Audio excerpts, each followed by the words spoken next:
Praise the Lord. தேவனுக்கே மகிமை உண்டாவதாக. மாரநாதா ரிவைவல் சர்ச் மூலமாக இந்த வார்த்தைகளை கேட்டுக்கொண்டிருக்கிற உங்கள் ஒவ்வொருவரையும் இயேசுவின் நாமத்தினாலே அன்புடன் வாழ்த்தி வரவேற்கிறோம். இன்று கர்த்தர் நமக்கு அளிக்கும் வார்த்தை என்னவென்று பார்ப்போமா? 2 கொரிந்தியர் 9ஆம் அதிகாரம் 15ஆம் வசனம். தேவன் அருளிய சொல்லி முடியாத ஈவுக்காக அவருக்கு ஸ்தோத்திரம். ஆமென். அன்பு தேவ பிள்ளைகளே, கர்த்தர் நம் வாழ்க்கையில் அருளிய சொல்லி முடியாத நன்மைகளுக்காக, ஈவுகளுக்காக நாம் அவருக்கு ஸ்தோத்திரம் செலுத்த வேண்டும். அவர் நம் வாழ்க்கையில் செய்த ஒவ்வொரு அதிசயங்களையும் அற்புதங்களையும் ஒரு விசை நினைத்து பாருங்கள். எண்ணிலடங்கா நன்மைகளை அவர் நம் வாழ்க்கையில் செய்திருக்கிறார். அதற்கு நாம் அவருக்கு ஸ்தோத்திரம் செலுத்த வேண்டும். அவருக்கு நாம் நன்றி கூற வேண்டும்.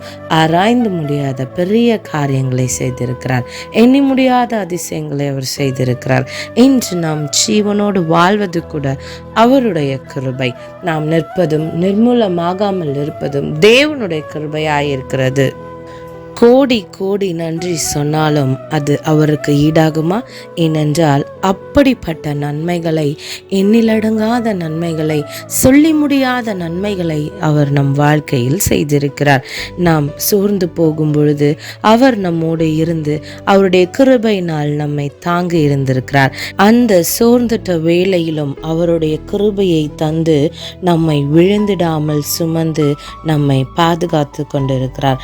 இடைவிடாமல் நம்மை காத்து அவருடைய வார்த்தைகளால் நம்மை நடத்தி இருக்கிறார். இதற்கெல்லாம் நாம் அவருக்கு எப்படிப்பட்ட நன்மைகளை, எப்படிப்பட்ட ஸ்தோத்திரங்களை நாம் ஏறெடுக்க வேண்டும்? அநேக நேரங்களில் நாம் தனிமையிலே அழுது கொண்டிருந்திருப்போம். ஒரு தாயை போல நம்மை தேற்றி, ஒரு தகப்பனை போல நம்மை அவர் தாங்கி, நம்மை எப்படி ஒரு அற்புதமாய் நம்மை நடத்தி இருக்கிறார். அநேக தேவைகளை குறித்து நாம் திகைத்து கொண்டிருப்போம். அந்த நேரத்திலும் அவர் நம்மை தாங்கி நடத்தி இருக்கிறதை நாம் பார்க்கிறோம். அது மாத்திரமல்ல, சிறுமையும் எளிமையுமான நம்மையும் அவர் சிங்காரத்தில் வைத்திருக்கிறார். அலங்கோலமான வாழ்க்கை நம்மிடத்தில் இருந்திருக்கும். அதை கர்த்தர் அலங்காரமாய் மாற்றி இருக்கிறார். புழுதியிலிருந்து நம்மை தூக்கி எடுத்து குப்பையிலிருந்து நம்மை உயர்த்தி இருக்கிறார். நம்முடைய தலைகளை தேவன் உயர்த்தி இருக்கிறார். இப்படி நம் வாழ்க்கையில் அநேக காரியங்களில் கர்த்தர் நம்மோடு இருந்து நமக்கு ஒரு அற்புதத்தையும் ஒரு அதிசயத்தையும், அவர் சொல்லி முடியாத காரியங்களையும் நன்மையான ஈவுகளையும் நம் வாழ்க்கையில் நமக்கு கொடுத்திருக்கிறார். அவர் செய்த ஒவ்வொரு வாக்குத்தத்தத்தின்படியும் நம்மை நடத்தி கொண்டு வருகிறார். கண்ணின் மணி போல நம்மை தினந்தோறும் காத்து கொண்டிருக்கிறார். என் சமூகம் உனக்கு முன்பாக செல்லும் என்ற வார்த்தையின்படி போக்கிலும் வரத்திலும் நம்மை பாதுகாப்பாய் கர்த்தர் நடத்தி கொண்டிருக்கிறார். இப்படி அவர் செய்த அதிசயங்களை நம்மால் விவரிக்க முடியாது.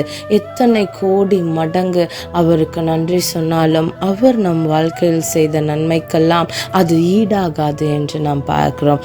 அதனால் நாம் கர்த்தர் நமக்கு செய்யும் ஒவ்வொரு காரியங்களிலும் அவருக்கு நாம் நன்றி அறிதல் உள்ள பிள்ளைகளாய் வாழ வேண்டும். கர்த்தர் வேத வசனம் இப்படியா சொல்கிறது, நன்றி அறிதல் உள்ளவர்களாயும் இருங்கள் என்று சொல்லி நாம் முதலாவது தேவனுக்கு நன்றி அறிதல் உள்ள பிள்ளைகளாய் இருக்க வேண்டும். ஒரு காரியம் நடக்கவில்லை என்று சொன்னால், ஒரு காரியத்திற்காக நாம் காத்து கொண்டிருக்கிறோம் என்று சொன்னால், அந்த காரியத்திற்கு எத்தனை முறைகள் நாம் ஜெபிக்கிறோம், ஆண்டவரிடத்தில் எப்படிப்பட்ட போராட்டத்தை நாம் போராடுகிறோம். ஆனால் அந்த காரியம் நடந்த பிறகு அதற்கு நாம் கர்த்தருக்கு நன்றி சொல்லுகிறோமா? ஒரு விஷயம் நீங்கள் சிந்தித்து பாருங்கள். அந்த காரியத்தை நாம் எப்படி பெற்றுக்கொண்டோம், அதற்கான பலனையும் நாம் அடைந்து கொண்டிருக்கிறோம். ஆனால் அநேக நேரங்களில் நாம் கர்த்தருக்கு நன்றி சொல்வதை நாம் மறந்து விடுகிறோம். கர்த்தருக்கு முதலாவது நன்றி அறிதல் உள்ள பிள்ளைகளாய் வாழ வேண்டும். இரண்டாவது, நமக்கு நன்மை செய்ய அநேக மனிதர்கள் மூலமாக கர்த்தர் நமக்கு ஒரு தயவு செய்வார், ஒரு உதவி செய்வார். அந்த மனிதர்களுக்கும் நாம் நன்றி அறிதல் உள்ள பிள்ளைகளாய் இருக்க வேண்டும். முதலாவது தேவனுக்கு நன்றி அறிதல் உள்ள பிள்ளைகளாய் இருக்க வேண்டும். இரண்டாவது, நமக்கு நன்மை செய்தவர்களுக்கும், நமக்கு நன்மை செய்தவர்கள் மட்டும்தான் அல்ல, நமக்கு துரோகம் செய்திருந்தால் கூட, நம்மை எதிரியாக நினைத்தால் கூட அவர்களுக்கும் நாம் நன்மை செய்ய வேண்டும். அவர்களுக்கும் நாம் நன்றி அறிதல் உள்ள பிள்ளைகளாய் இருக்க வேண்டும் என்றுதான் கர்த்தர் விரும்புகிறார். ஆகவே என் அன்பு தேவ பிள்ளைகளே, நீங்கள் இன்றையிலிருந்து கர்த்தருக்கு நன்றி சொல்ல ஆரம்பிங்கள். இதுவரை உங்கள் வாழ்க்கையில் நீங்கள் எத்தனை அதிசயங்களை பெற்றிருப்பீர்கள், எத்தனை ஆண்டவர் செய்த அற்புதங்களை நீங்கள் கண்ணார கண்டிருப்பீர்கள். அதற்கெல்லாம் இன்றையிலிருந்து ஆண்டவருக்கு நன்றி சொல்லிக்கொண்டே இருங்கள். அவருக்கு எத்தனை நன்றிகள் சொன்னாலும், எத்தனை ஸ்தோத்திரங்கள் செலுத்தினாலும் அவர் நமக்கு செய்த நன்மைகளுக்கெல்லாம் அது ஈடாகாது. ஆதலால் நீங்கள் கர்த்தருக்கு நன்றியறிதல் உள்ள பிள்ளைகளாய் மாறுங்கள். கர்த்தர் உங்களை ஆசீர்வதிப்பாராக. ஆமேன், ஆமேன், ஆமேன். God bless you.